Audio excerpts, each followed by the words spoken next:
Então, pessoal, estamos voltando aqui para a aula. Deu um pique aí de energia, caiu o link, parou a gravação. Então, a aula de hoje está gravada em duas partes. Parte 1, parte 2. Vamos começar a parte 2. Eu vou começar do slide onde eu estava, porque eu não sei exatamente o momento em que caiu. Eu vou andar um pouco mais rápido nesse slide. Só um segundo aqui para começar a... Então, se o objetivo do projeto da sua antena for a máxima diretividade possível, a gente tem que ter, em princípio, esse campo uniforme na abertura. Uniforme em amplitude, fase e polarização. Então, segundo os princípios da ótica geométrica, como já foi dito antes, essa fase na abertura a gente vai assumir conquistada, né? A gente vai assumir o refletor perfeitinho, um paraboloide perfeito, sem nenhum problema de construção na sua superfície, não tem parafuso, não tem, como é que se diz, amassado, a superfície perfeita. E esse alimentador é uma fonte de onda esférica perfeita e colocada exatamente no foco do paraboloide.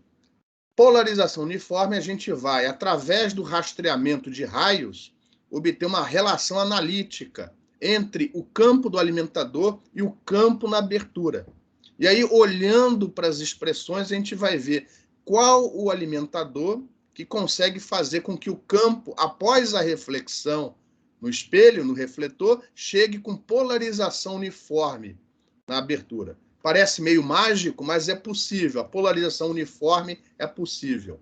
E aí, se você lembrar das aulas sobre a teoria de radiação por aberturas, você deve se lembrar ou vai, né, ver que se você consegue tanto a polarização como a fase uniformes, as duas uniformes na abertura, você já garante, independente de qualquer outra coisa, que o máximo de radiação, a máxima diretividade obrigatoriamente vai se dar na direção perpendicular. Então, com isso, você já sabe que o diagrama de radiação desta abertura e, consequentemente, do refletor parabólico simétrico vai ter um máximo na direção θ igual a zero. Esse máximo vai ser o maior possível se você também conseguir, nessa abertura, amplitude uniforme. E aí é que o bicho pega. Porque se você lembrar da equação do paraboloide, a distância RF entre o foco e o refletor, ela varia, ela não é uma constante. O percurso óptico total até a abertura é constante, mas a distância do foco até o refletor não é constante. E ela aumenta na medida em que você se afasta do eixo. Ora, como a frente de onda antes da reflexão é uma frente de onda esférica e o campo varia com o inverso da distância, significa que o diagrama de radiação do alimentador teria que iluminar mais a borda do refletor e menos o centro, porque é na direção da borda onde está a maior distância e, consequentemente, onde a onda esférica tem a maior atenuação. Então, você teria que usar um alimentador que iluminasse mais a borda e menos o centro. Só que os alimentadores geralmente fazem justamente o oposto, né? O diagrama de radiação do alimentador também é máximo na direção do eixo, de maneira que essa amplitude uniforme, na esmagadora maioria dos casos, não é alcançada. Então, o que a gente vai fazer a partir do momento, ainda não chegamos lá, mas a partir do momento que entendermos que não vai ser fácil, né, obter essa amplitude uniforme, a gente vai abrir mão dela e vamos partir para um outro caminho, que é o seguinte: o que fazer para que, mesmo essa amplitude não sendo uniforme, tentar conseguir o melhor desempenho que for possível. E aí isso vai ser o assunto da próxima aula. Em relação a esse slide, alguma pergunta? Então, não, nenhuma. Beleza, vamos prosseguir. Está aqui a figura, né, de um corte no nosso paraboloide. Isso aqui, essa curva aqui, essa geratriz é uma parábola. Vamos definir mais uma vez os parâmetros e mais alguns que ainda não foram definidos. Então, nós temos dois parâmetros importantíssimos na descrição da superfície refletora, no caso do paraboloide. Um é a distância focal, como já foi dito, é a distância entre o foco do paraboloide, que vai estar aqui na origem do sistema de coordenadas, aqui vai estar o foco do paraboloide, onde a gente vai colocar a nossa frente de onda esférica, a nossa fonte de onda esférica.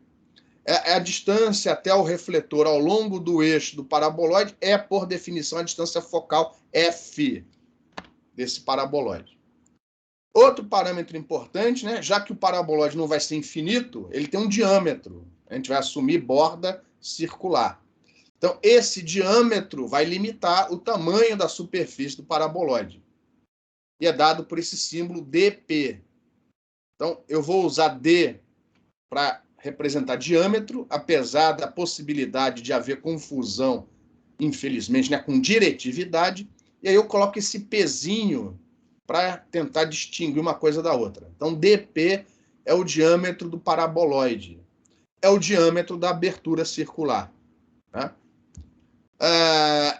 O ponto P representa o ponto onde ocorre a reflexão, quando eu penso em termos de traçados de raios, e o ponto A na abertura é o ponto correspondente, que é simples como a trajetória retilínea é paralela ao eixo do paraboloide, é simplesmente projetar o ponto P na abertura. Aqui temos o ponto A, cujas coordenadas, exceto a coordenada Z, né, as coordenadas x, y vão ser as mesmas do ponto P.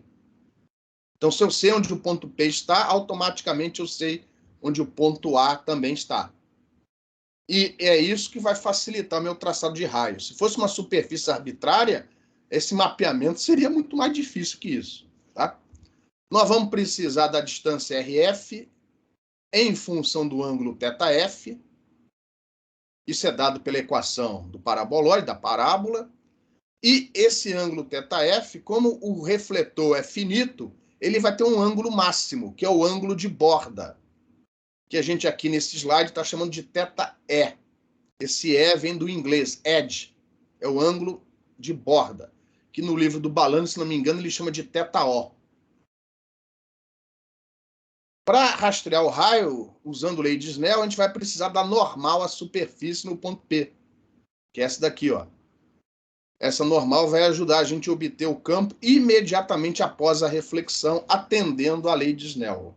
Ou seja, ângulo de incidência igual ao ângulo de reflexão. O que vai ser tranquilo, porque, mais uma vez, a gente já conhece antecipadamente a trajetória, pelo fato da superfície ser um paraboloide. Isso vai facilitar extraordinariamente a obtenção do campo na abertura. As coordenadas, os eixos, né, x, y, z, com origem aqui, ó, no centro da abertura, em cima do foco do paraboloide, vão ser usados mais tarde, né, para representar o campo radiado por essa abertura.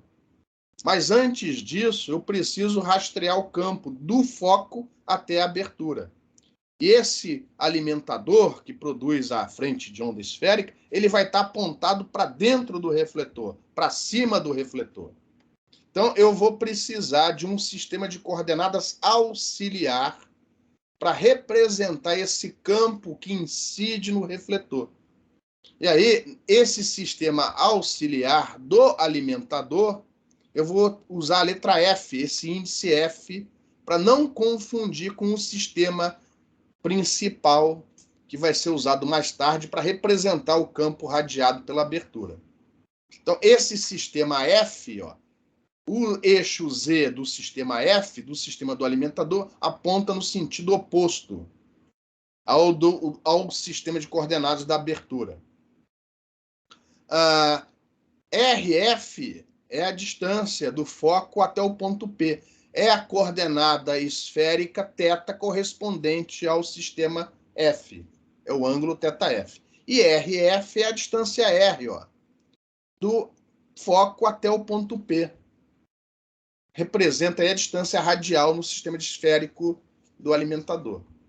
E aí esse sistema auxiliar vai facilitar na hora de representar o campo radiado pelo alimentador.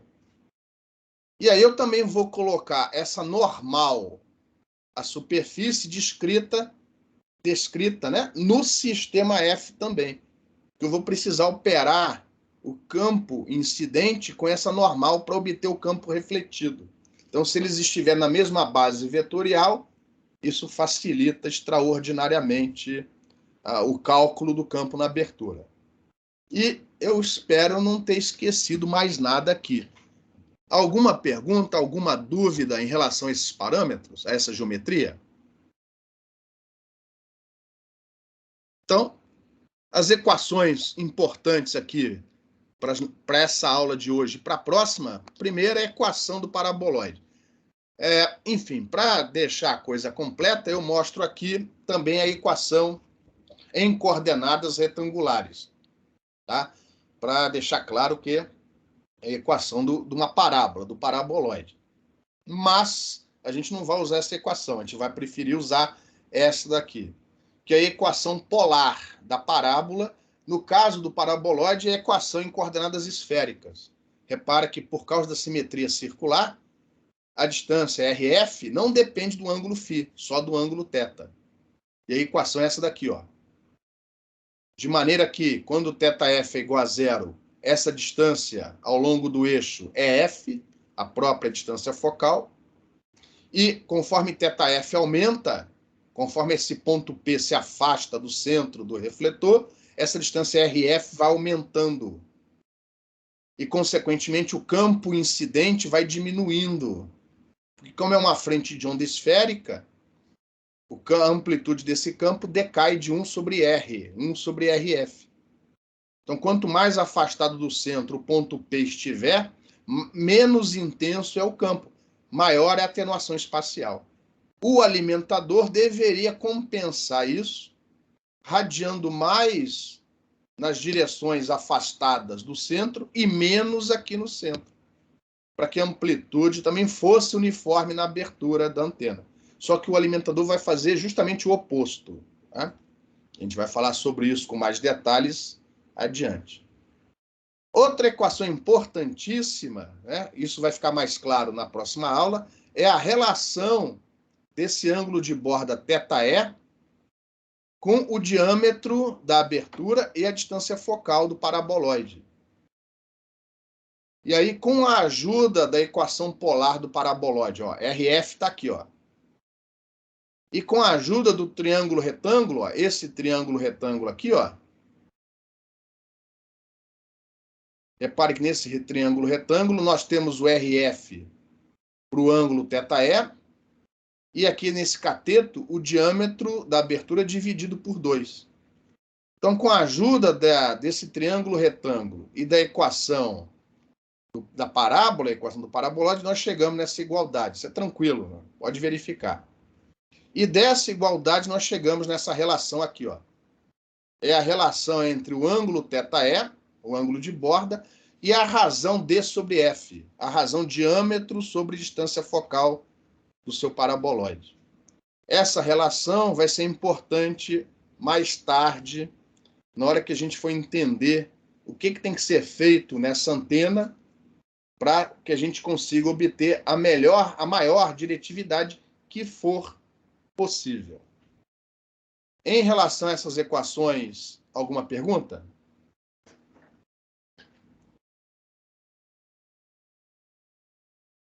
Outra equação importante no nosso estudo é a equação da normal à superfície parabólica.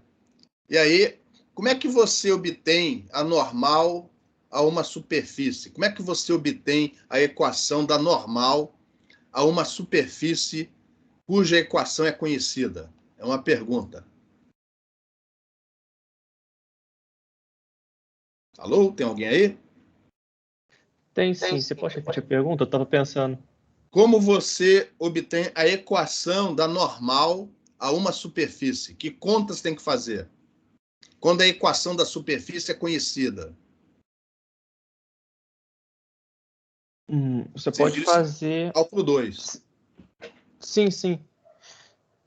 Você pode descobrir a inclinação e trocar para 90. Inclinação, se fosse uma curva, uma superfície.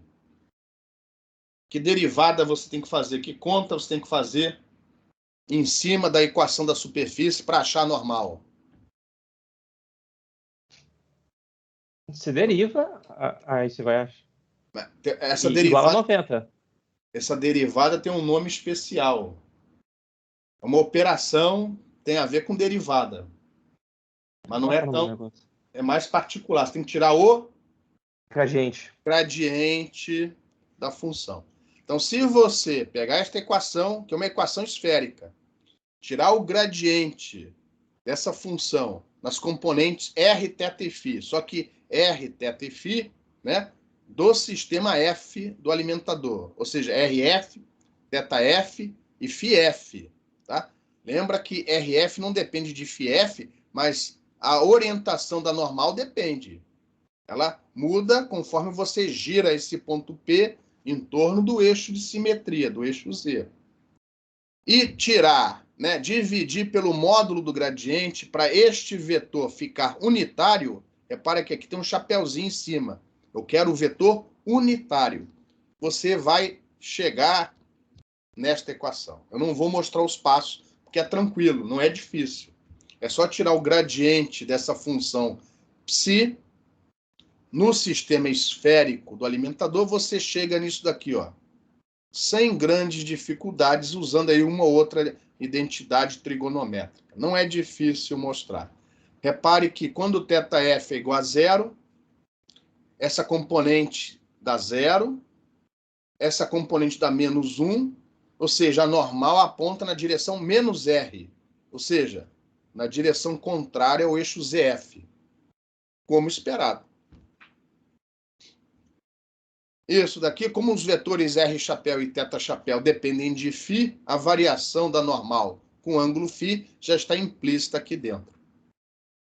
Essa expressão vai ser importante, porque ela vai ser útil na hora de eu achar o campo imediatamente após a reflexão no ponto P.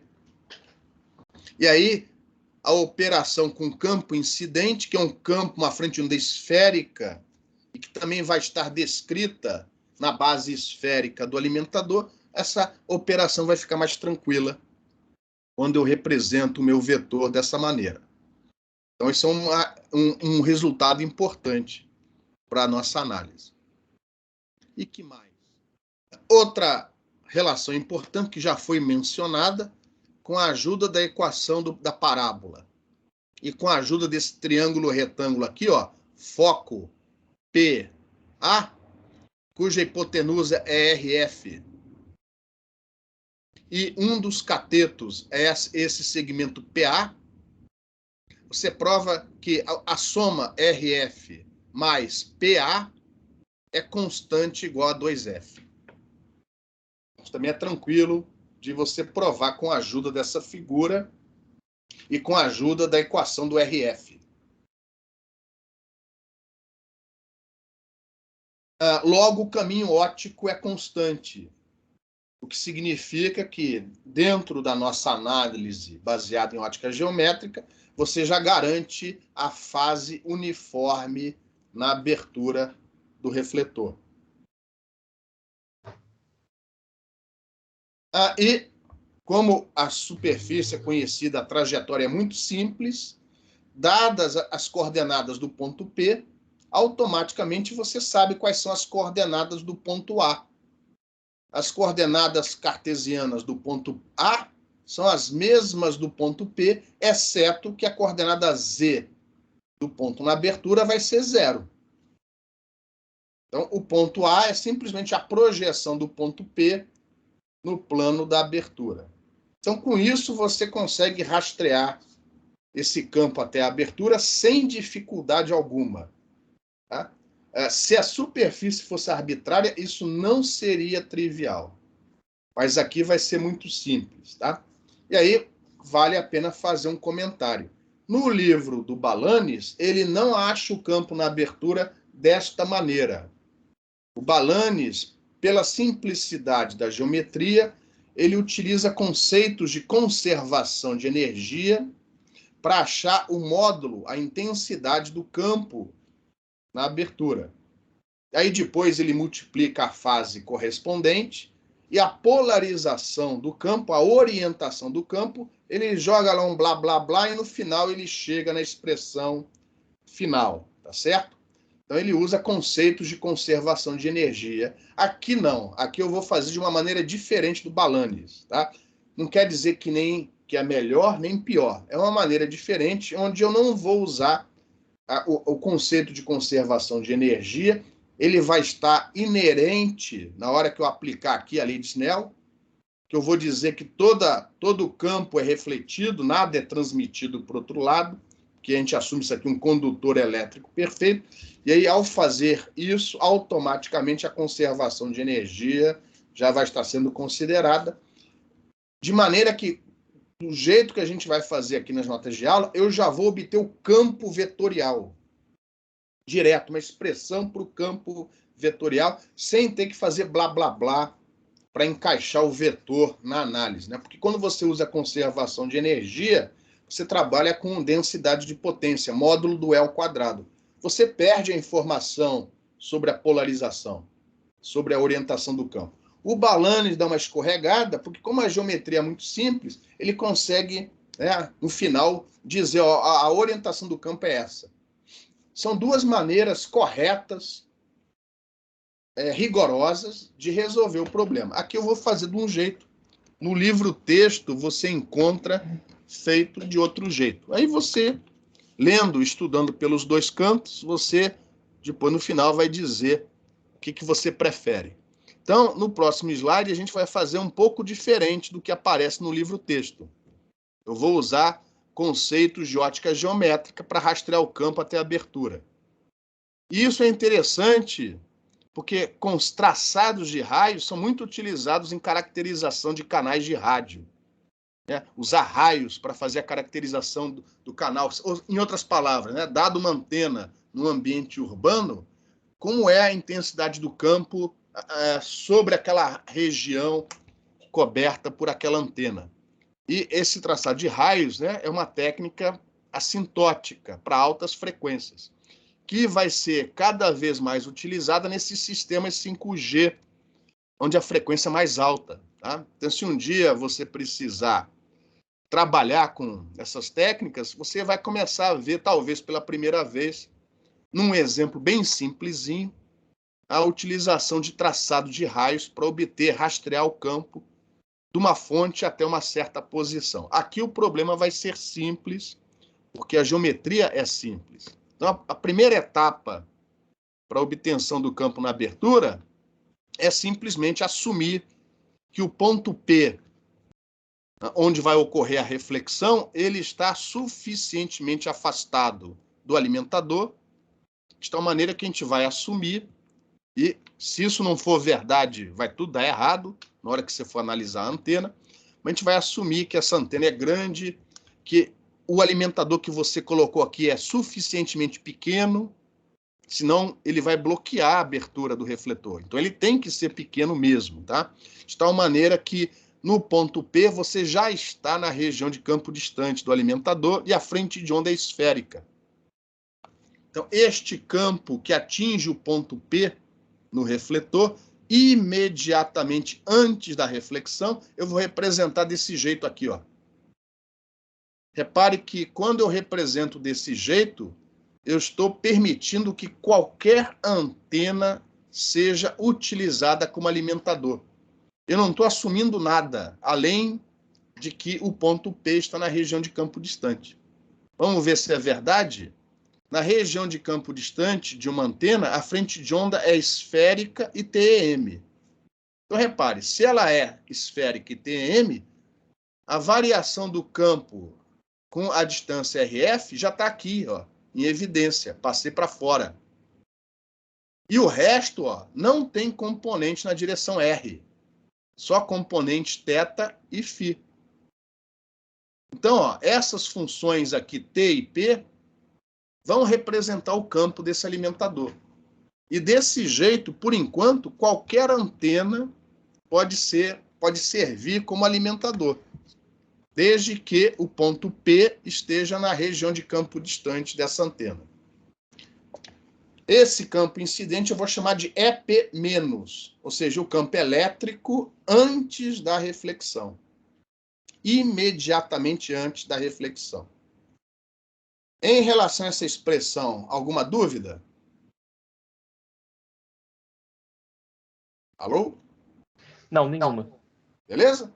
Então, o importante é, primeiro, não estou particularizando para uma antena, para um alimentador específico. Qualquer antena pode estar servindo de alimentador, desde que o ponto P já esteja na região de campo distante. Outra coisa, o alimentador vai ser descrito, o campo dele, né, por essas funções T e P.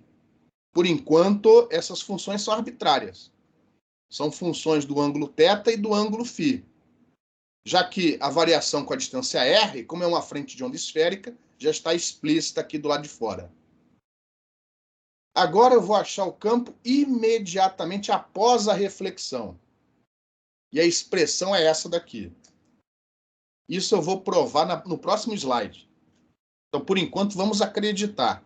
O campo elétrico EP+, imediatamente após a reflexão, é dado por essa expressão aqui, ó, que depende do campo incidente e da normal unitária superfície, cuja expressão ficou no slide anterior. Então, com aquela expressão do slide anterior e com essa expressão, eu consigo, não vou fazer isso explicitamente, as contas são muito simples. Você consegue, sem dificuldade nenhuma, obter a expressão do campo imediatamente após a reflexão em função da distância RF, das funções T e P e das características do refletor naquele ponto P. E agora, a parte final, que é rastrear o campo até a abertura. Se a superfície fosse arbitrária, isso seria algo complicado. Mas como a superfície é conhecida, o resultado é simples. Vocês mesmos vão me responder. O que acontece com a frente de onda após a reflexão? É uma pergunta. Ela vira a frente de onda plana. Ela vira uma frente de onda plana. Perfeito. Acabou. Você já respondeu. Uma onda plana tem amplitude variando? Se o meio não tiver perdas, a amplitude de uma onda plana varia na medida em que ela se propaga? Ou na medida em que ela é propagada até a abertura? A onda é plana, a amplitude dela varia com a posição? Não. A polarização, a orientação do campo varia com a posição? Não. O que varia do ponto P até o ponto A nessa onda plana? Nesse caso, essa é a fase, sim. A fase, exatamente. Então, tudo que você tem que fazer é pegar esta expressão e acrescentar nela a variação de fase. E aqui está o campo na abertura. Aí você vai falar assim, pô, professor, você errou o sinal. Onda plana propagando na direção do eixo Z é E elevado a menos JKZ. É verdade, mas segundo a nossa nomenclatura aqui, ó, a coordenada Z do ponto P é negativa. Então, por isso que eu coloquei um mais aqui, porque na minha anotação, ZP é negativo. Esse daqui é o E elevado a menos JKZ, desde o ponto P até o ponto A. Então, repare, usando os conceitos de ótica geométrica e o fato dessa superfície ser um paraboloide faz com que a gente obtenha o campo na abertura de uma maneira muito simples, muito direta. Isso é bom porque agora a gente vai, daqui a pouco, né, olhar para essa expressão final e falar o seguinte, o que eu tenho que fazer para ter fase constante, polarização constante e amplitude constante na abertura em função do campo do alimentador. A fase constante já é tranquila, porque olha só, vai dar RF daqui, ó, vai ser somado ao menos EP. E a gente já viu que RF menos EP é constante igual a 2F. Então, este campo na abertura, como já esperado, na hora que você multiplicar esta exponencial com essa daqui, ó, já vai dar a fase constante, K vezes 2F. 2F é uma constante, não varia, não depende da coordenada do ponto A, não depende da coordenada do ponto P, não depende do ângulo θF. Então, a gente já vai ver, ó, no nosso modelo aproximado, idealizado, etc., etc., a fase constante diretamente obtida. E aí a gente vai partir para tentar entender como fazer para obter também a polarização constante e a amplitude constante, se o objetivo do projeto for a máxima diretividade possível. Nesse slide só faltou explicar direito de onde vem essa equação. Isso é o assunto do próximo slide. Mas fora isso, alguma pergunta, alguma dúvida? Não. Então, o que a gente faz agora no próximo slide é tentar, de uma maneira simples, e vocês vão ver que é simples, provar que isso aqui é verdadeiro, tá? Então, vamos lá.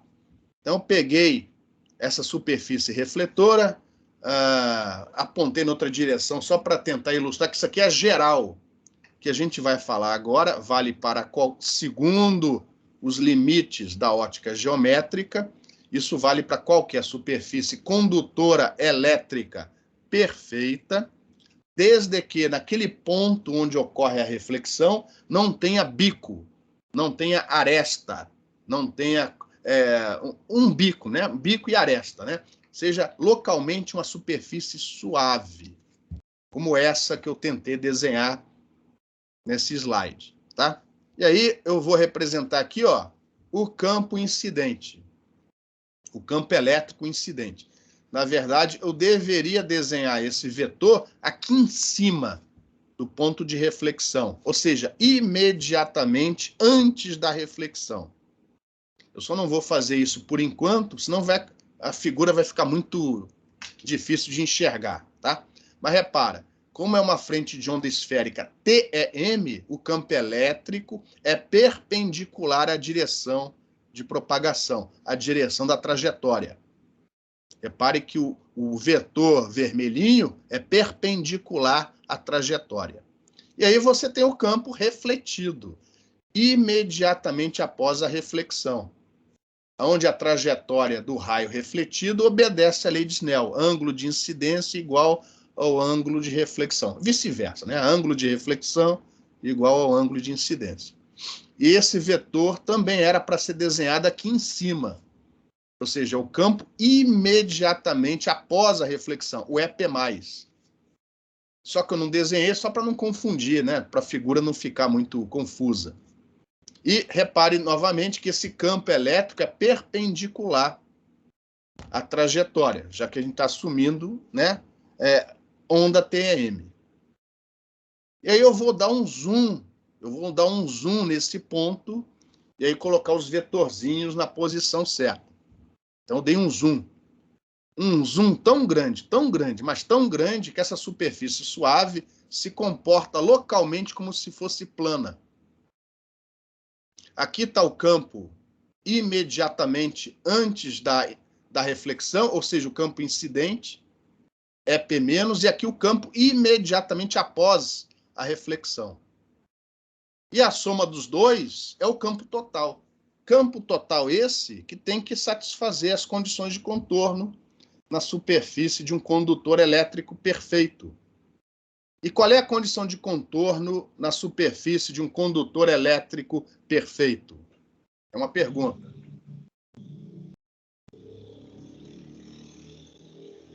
Não sei. Opa, que isso, pô? Você não fez TIOG, não? Deixa eu pensar um pouco mais. Você fez eletromagnetismo. Como tem que ser o campo elétrico na superfície de um condutor elétrico perfeito? Toda vez que você tiver dúvida, pensa num capacitor de placas paralelas. Pensa nas linhas de campo elétrico num capacitor de placas paralelas. Qual é a condição? O campo eletrotangencial é nulo, o campo normal das duas partes, dos dois lados é igual? Já falou. Campo tangencial nulo. Ou seja, esse campo total, ele é perpendicular ou nulo, mas não pode ter componente tangencial. Ou seja, esse campo total tem que estar na direção da normal naquele ponto. Isso é uma coisa. Outra coisa é que isso aqui é um condutor perfeito. Então, não tem campo transmitido para o outro lado. Tudo é refletido. Então, a conservação de energia nos diz que o módulo desse vetor, imediatamente após a reflexão, tem que ser igual ao módulo desse outro vetor, imediatamente antes da reflexão. E a consequência disso, e você olha para a figura e vê isso com clareza, é que a projeção deste vetor na direção normal é a mesma deste vetor na direção normal.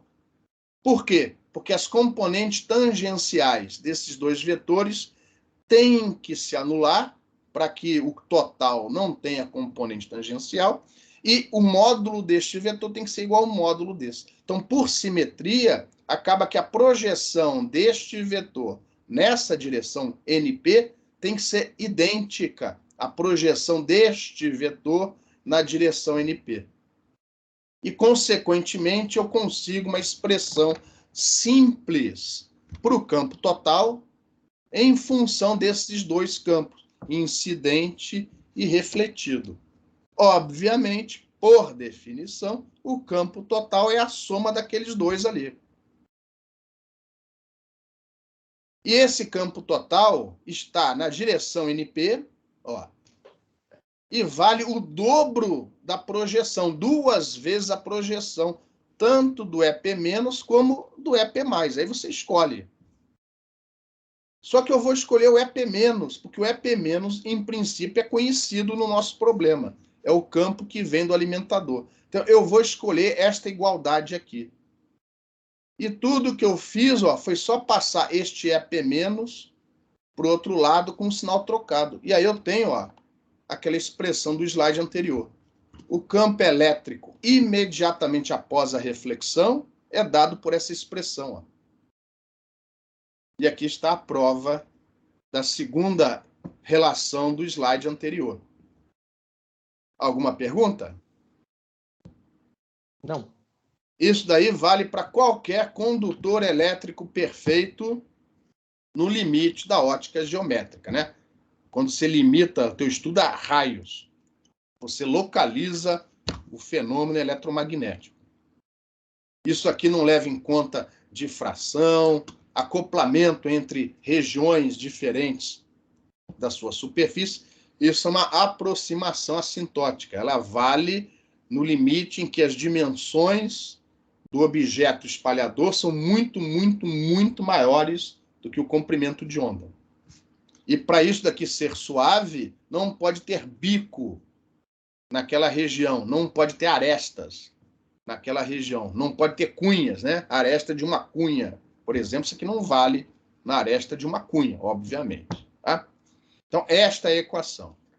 E aí, se você seguir os passos indicados no slide anterior, tá? As contas são simples, eu não vou fazer com os detalhes, porque é produto escalar, soma de vetor, no final você chega nesta expressão para o campo na abertura, onde estas funções x e y representam as componentes cartesianas do campo na abertura, componente x e componente y. E repare, né, quando você aplica o traçado de raios à ótica geométrica, naturalmente, ó, a componente z do campo na abertura é zero, já que a onda é TEM, o campo elétrico tem que ser perpendicular à trajetória. Então, se você olhar para a figura, esse campo elétrico que chega no ponto A, ele não pode ter componente na direção z. O campo já chega tangente ao plano da abertura. E o campo magnético? A gente não falou em nenhum momento sobre o campo magnético, porque como a onda é TM, ó, o campo magnético sai direto desta relação. Ele vai ser importante quando a gente for aplicar a equivalência, mas eu não falei sobre ele porque não precisa. Quando a onda é TEM, a gente trabalha, né, por exemplo, o tempo todo em cima do campo elétrico, e só no final que você precisa se preocupar com o campo magnético. E ele é dado por essa expressão aqui, ó, 1 sobre eta, que multiplica o vetor unitário na direção de propagação, direção z, nessa figura, produto vetorial com campo elétrico correspondente. Repare, a fase do campo na abertura, como já era esperado, constante, e o fator de onda esférica 1 sobre R apareceu, porque ele vem da onda esférica incidente antes da reflexão.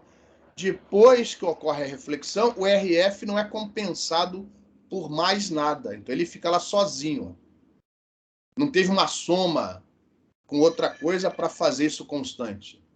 Que depois da reflexão virou onda plana, a amplitude parou de variar. Então, o RF ficou ali, ó. E não se esqueça, esse RF depende de θF. Ele não é constante, ele varia.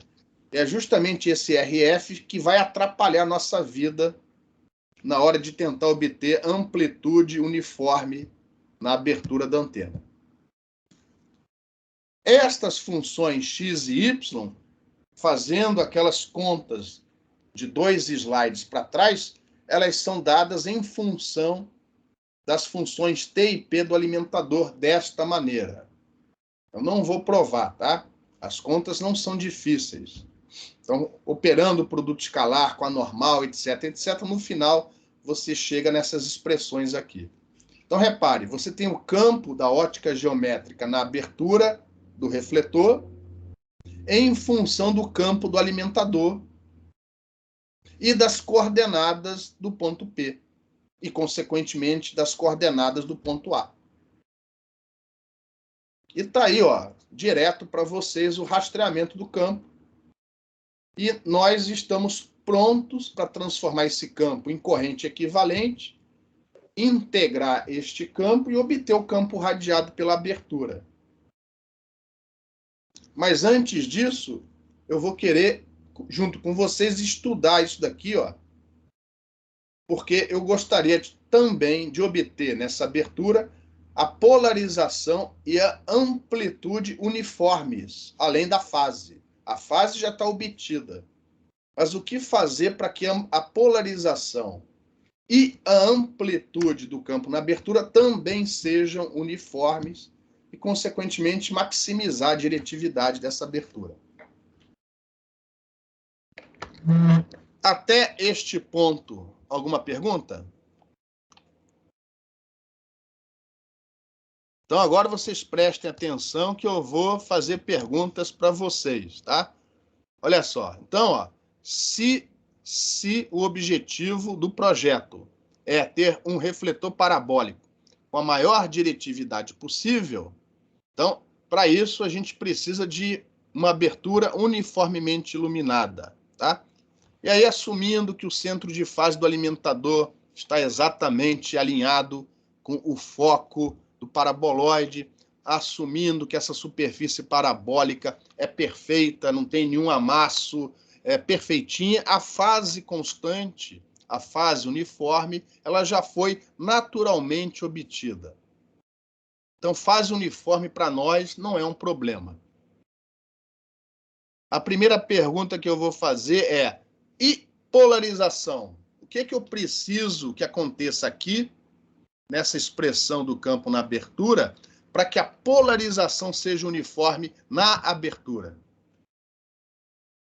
Uma pergunta.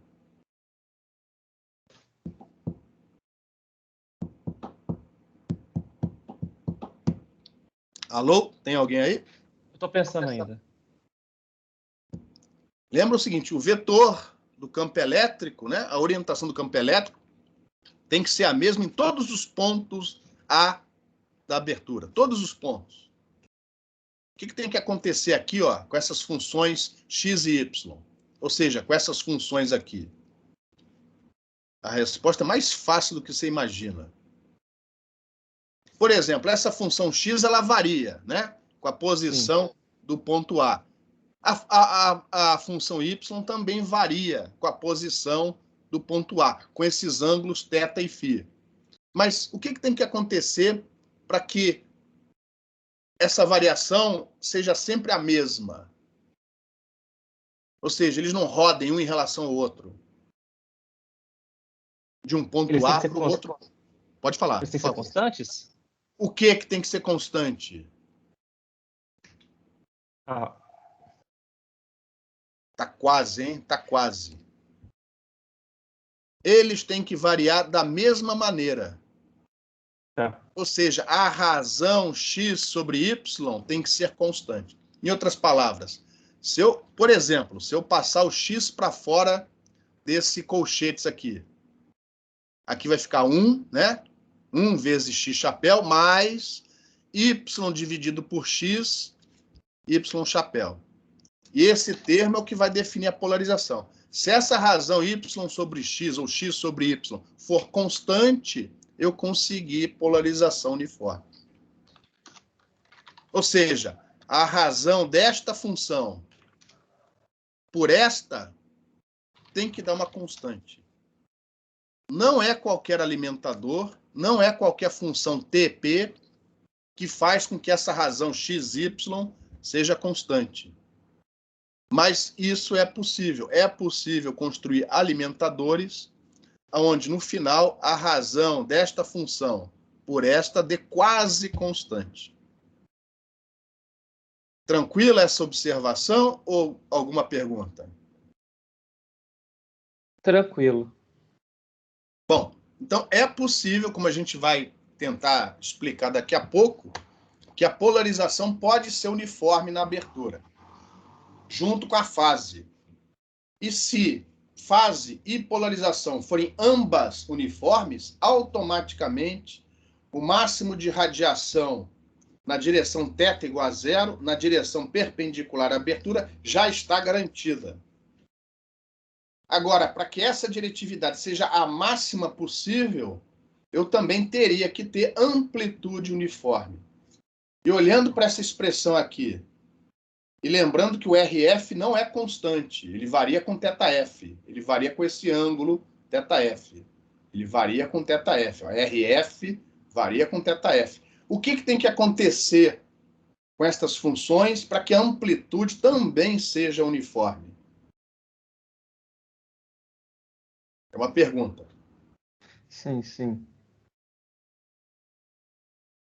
Tá na cara, é só olhar e falar, pô.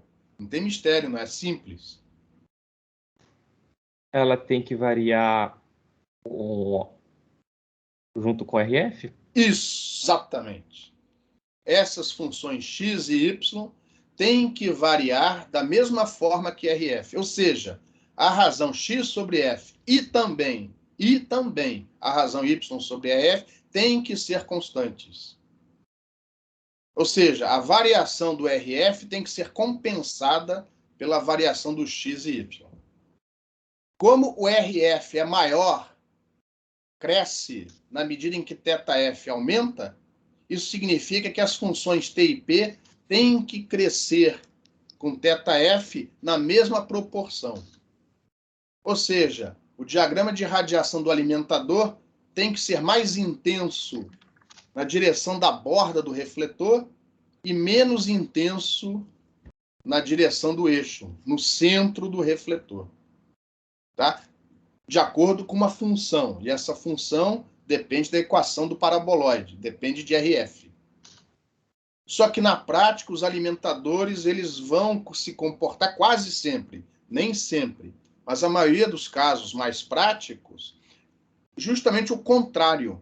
Eles vão iluminar, né? Por serem uma cornetinha, uma aberturinha, eles vão iluminar mais fortemente o centro do refletor e menos a borda. Ou seja, eles vão, nessa situação, eles vão reforçar ainda mais a atenuação espacial associada à distância RF. E aí a amplitude não vai ser uniforme na abertura da antena. Ou seja, a diretividade vai ser menor do que aquela que você teria se a abertura fosse uniforme. Isso tem um lado ruim na nossa análise. O lado ruim é, se a abertura fosse uniforme, totalmente uniforme, a gente não precisaria fazer mais conta nenhuma. Se o objetivo fosse determinar a diretividade, o que a gente faz? Como é que a gente calcula a diretividade quando a abertura é uniforme? É uma pergunta.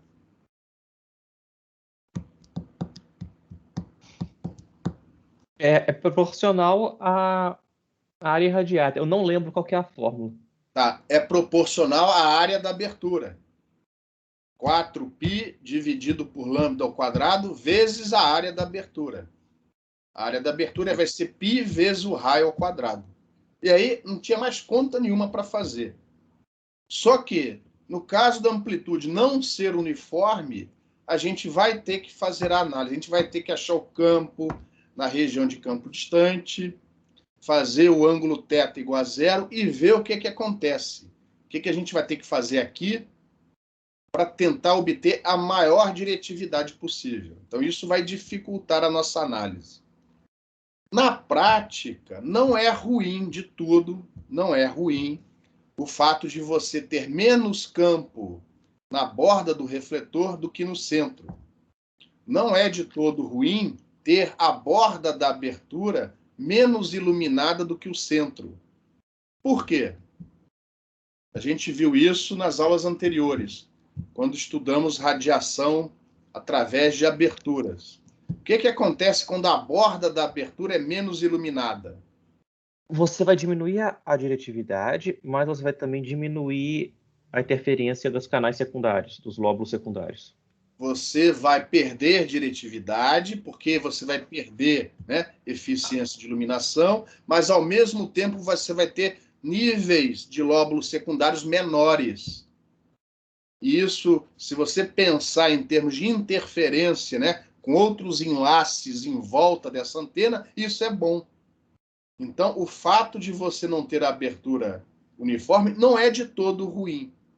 Tá? Você vai ter que projetar isso.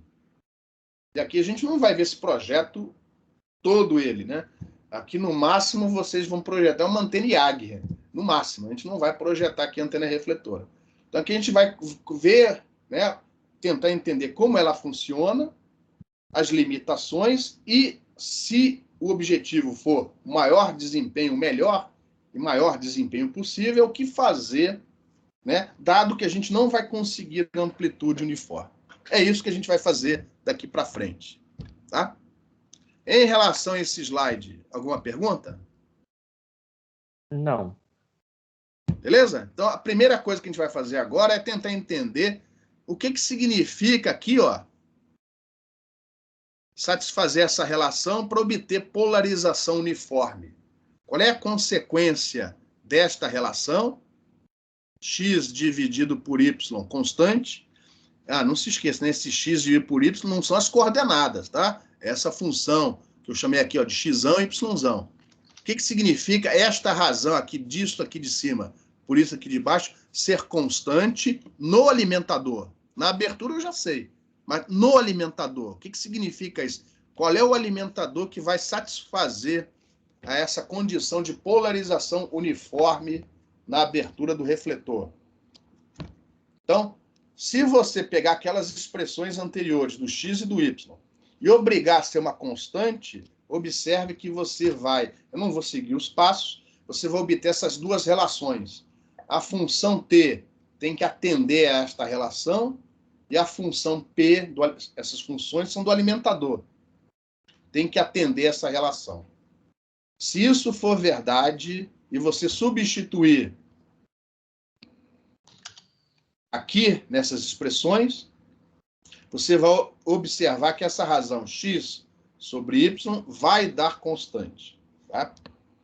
Bom, vamos tentar interpretar aqui esse resultado. Nesta fórmula, A e B são constantes, são amplitudes constantes. Elas simplesmente vão controlar a polarização do alimentador e, consequentemente, a polarização do campo na abertura. E sendo esse campo na abertura constante em fase polarização, a gente já sabe que o máximo de radiação ocorre na direção perpendicular à abertura e que a polarização nessa direção é a mesma polarização uniforme da abertura. Ou seja, com isso daqui, você não está só controlando a polarização da abertura, você está controlando a polarização do campo distante radiado pelo refletor lá na frente, na direção do máximo. Essa relação aqui é muito importante.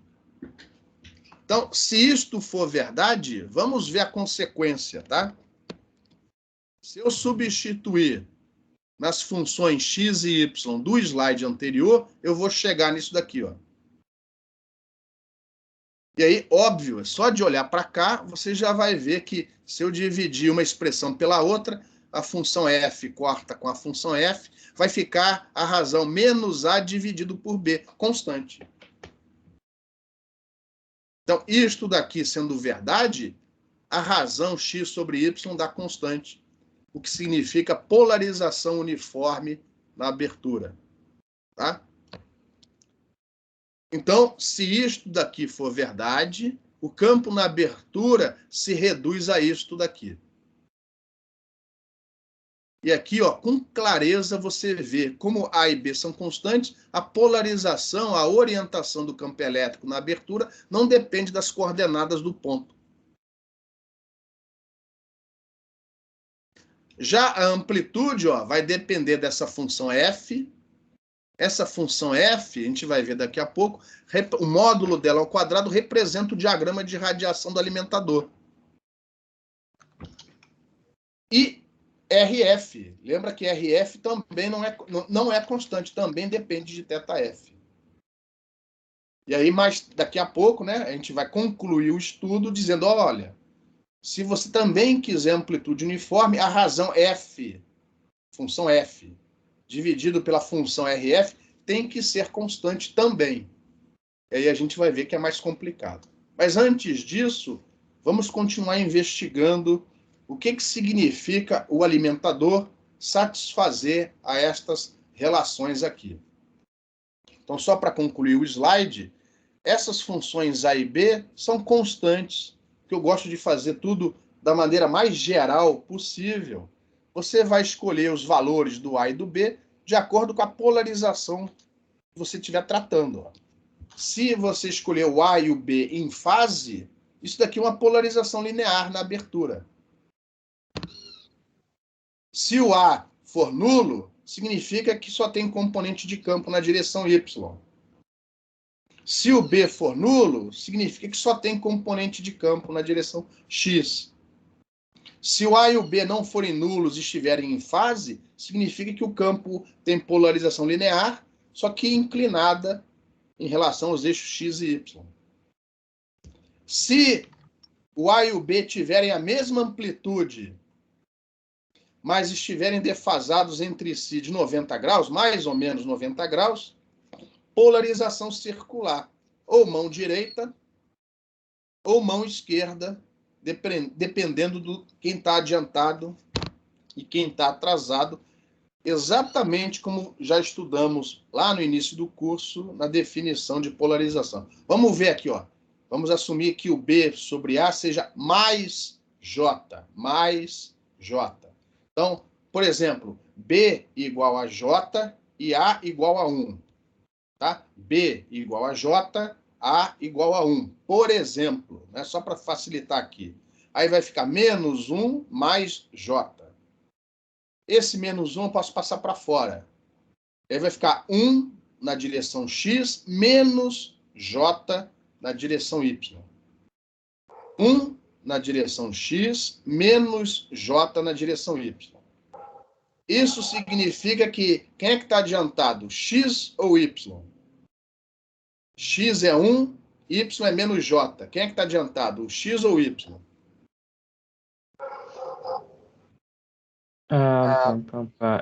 Y.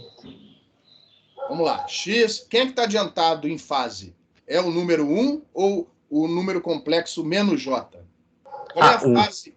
1. Ou seja, X adiantado em relação a Y. Ou seja, o vetor passa no eixo X primeiro e depois passa no eixo Y. Mão direita. Então, se essa razão for J, circular mão direita. Se for menos J, é o outro, circular mão esquerda. Mas não é só circular mão direita ou esquerda na abertura. Vai ser também lá na região de campo distante, em θ igual a 0. Para os outros valores, para as outras direções, eu não sei. Teria que resolver o problema. Mas na direção θ igual a 0, eu garanto que vai ser a mesma polarização da abertura. E quem controla isso é o alimentador. Qualquer outra combinação entre A e B vai dar elíptica. Uniforme, porém elíptica. Ou mão direita ou mão esquerda. Em relação a esse slide, alguma pergunta, alguma dúvida? Então, repare, obrigar, impor a polarização uniforme na abertura tem várias consequências. Uma delas é que você já está garantindo que essa polarização vai ser a mesma lá na frente, na região de campo distante da abertura, na direção perpendicular, θ igual a zero, ao longo do eixo Z.